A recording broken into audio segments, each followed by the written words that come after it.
You cause fear in me and my neighbors. I wake up during the morning or late at night, looking out of my window from my house, checking to see if someone lurking in my neighborhood. Case number 25CR42346, the State of Ohio versus Damian Dennis. Mr. Dennis is before the court with his counsel, Mr. Fox. Ms. Tranter, on behalf of the State of Ohio, we're here for sentencing. Ms. Tranter, anything? Yes, Your Honor, briefly, as the court is aware, this is an agreed recommended sentence with a term in prison of 14, a minimum term of 14, maximum term 16 and a half. There is a restitution request of $760.38 to Vendola Lawrence for the vehicle.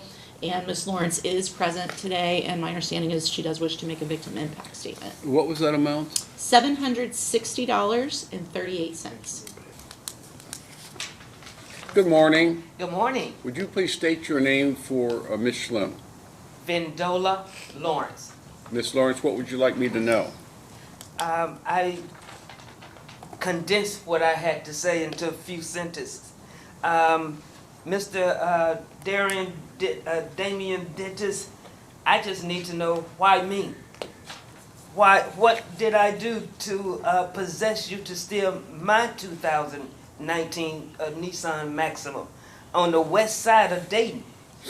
My blanket from my mother is missing. The car manual is missing, and approximately $100 in cash is gone. Was gone, I should say. I had to pay for deductible for my car to my car insurance for the repairs of my car once I received it back. As a consequence, you cause fear in me and my neighbors on my street. I wake up during the morning or late at night, looking out of my window from my house, checking to see if someone lurking in my neighborhood. And the bottom line, I just want Mr. Damian to know that I do forgive him for stealing my vehicle. I really do. Thank you. You're welcome. Ms. Tranter, is there anything else? The only thing additional, judges, I am showing that he does have 2 days jail credit. All right, anything from probation? Nothing further, Your Honor. All right, Mr. Fox. Thank you, Your Honor. I have prepared an affidavit of indigency. We would ask the court to go along with the agreed sentence. As to the victim impact statement, just so the victim is aware, Mr. Dennis actually purchased that car, so he is not the person who stole it, but he has agreed to pay the restitution. Your Honor, Mr. Dennis, I came in late on representation. He was offered a much smaller number at a prior time. And unfortunately, at that point in his relationship with his prior counsel, he was not aware of how great of a deal that was. I've spent a considerable amount of time with him and got to know him very well. He's a wonderful father who's going to miss his kids dearly, as the court knows. If it goes along with the agreed sentence today, he will be doing over a decade in prison, nearly a decade and a half. So it's been a very tough time for him to get to this point, but we agreed, or excuse me, we're grateful for the officers and the state of Ohio for agreeing to reduce their previous offer and go along with the agreed sentence. And I do have that affidavit. All right, thank you. Mr. Dennis, is there anything you'd like the court to know? I just want to apologize to the victim. I've never been to the west side of Dayton day in my life, but I am sorry about your part. So. All right, the court has considered the statements made here today, the purposes and the principles of sentencing, the relevant seriousness and recidivism factors.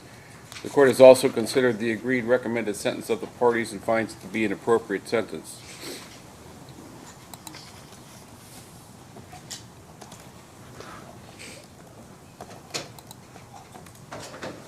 So on count one, the court will order you to serve a period of incarceration.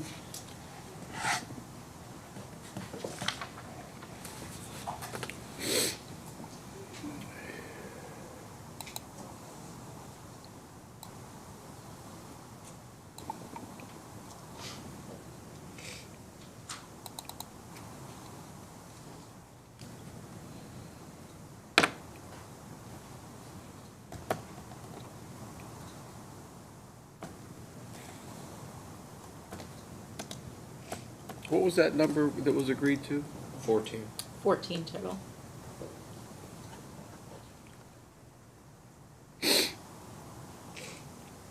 All right. So on count one, the court will order you to serve a minimum term sentence of 11 years, and on the specification, 3 years. And by law, that must be served prior to and consecutive to count one. So that's 14 to maximum term sentence would be 19 and a half.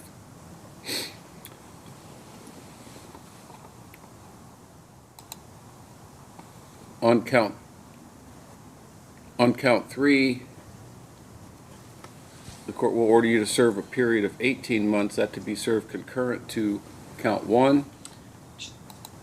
Judge, count 3 is an F1.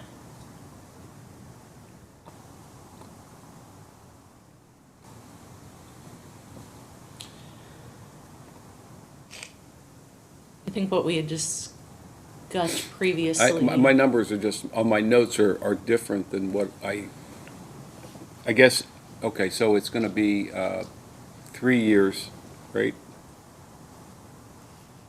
Concurrent. Count one, I'm ordering him to serve the 11 to 16 and a half, correct? Correct. There's a 3-year specification. That is a major drug offender specification, Judge. It's not a firearm specification. So to count. Oh, that one- makes it mandatory. Never mind, I'm Right, sorry. that makes it That's where mandatory. my notes are really, really screwed up. Okay. So it's 3 years on count 3 to be served concurrent, right? Actually, no, Judge, not to correct you again, but Tell me what your. So here's- My notes just don't. I know we had a long discussion the It last was, time. went back and forth a little bit. So on count one, it's So- 11 to 16 and a half. 11 to 16 and a half, correct, Okay. and that is due to the major drug offender All right, specification. count 3 is 3 years Count three- consecutive. Count 3 is there's also a major drug offender specification on that, so it's got to be, it also has to be 11. Because it is fentanyl related, then that's where the 3 years, the additional 3 to 8 come in. So the additional 3 comes from the specification on count 3. So it'd be 11 on count 1, 11 on count 3, those are to run concurrent, and then 3 on the major drug offender specification. All right, I'll get this right, Mr. Dennis, hang on. So it's 11 concurrent, 3 years on the spec, on count 3, that's consec. Correct.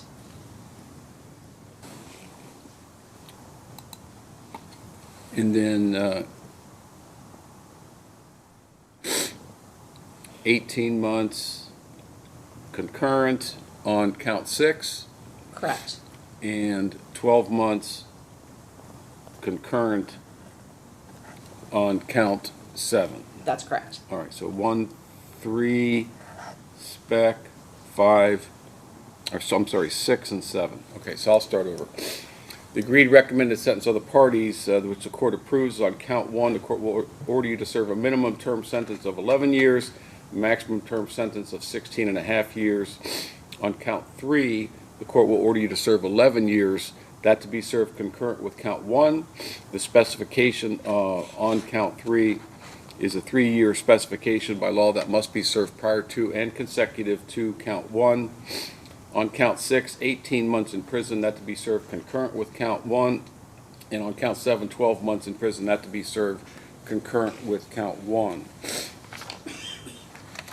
As I said, by law, the consecutive sentence is required, so I do not need to make any specific findings with regard to why the court is ordering a consecutive sentence. The court does find that you have 2 days jail time credit.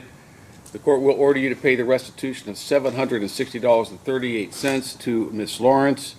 Other than that, the court has received the affidavit and will find you to be indigent for the purposes of any other fines, costs, or other financial sanctions.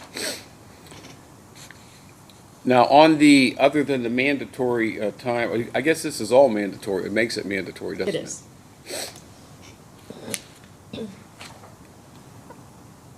All right, now you are also subject to a mandatory period of post-release control, which means upon your release from prison, the adult parole authority will supervise you for a period. I'm just not ready for this morning, I guess. Original minimum term sentence. If your violation is that you commit another felony, you can be returned to prison for 1 year or the period that you have left on PRC, whichever is longer, and that time would run consecutive to any additional prison time that you get sentenced to. You do have a right to appeal the court's decision of your sentence to the 12th District Court of Appeals. If you want to appeal, you must file your notice of appeal within 30 days of today's date. If you can't afford to pay for the transcript or anything necessary for your appeal, that can all be provided to no cost. If you cannot afford an attorney, I will appoint one for you at no cost. All right, at this time, is there anything else? I don't believe so, Judge. All right, Thank this you. time you are remanded into the custody of the Warren County Sheriff's Office for transport to the Department of Corrections. Thank you. Thank you. Mr. Fox. Thank you. Under Ohio Revised Code Sections 2929.11 and 2929.14, this case proceeded to final sentencing following an agreed resolution between the state of Ohio and the defense. The court accepted the jointly recommended sentence after considering the statutory purposes and principles of felony sentencing, including seriousness and recidivism factors required under Ohio law. The sentence structure was governed by Ohio's indefinite sentencing framework, which applies to qualifying felony offenses and mandates both a minimum and maximum prison term. The court imposed an aggregate mandatory minimum prison term of 14 years, consisting of concurrent base terms and a mandatory major drug offender specification that, by statute, must be served prior to and consecutive to the underlying offense. The court also set a maximum potential term of 19.5 years, reflecting the statutory ceiling permitted under the indefinite sentencing scheme. Because the sentence included mandatory specifications, the court was not required to make additional findings to justify consecutive service. The defendant received credit for time already served and was ordered to pay restitution in the amount of $760.38 to the identified victim. The court found the defendant indigent for purposes of additional financial sanctions. The defendant was advised of mandatory post-release control, the consequences of violations, and the right to appeal within 30 days. The judgment was finalized, and the defendant was remanded to state custody for execution of the sentence.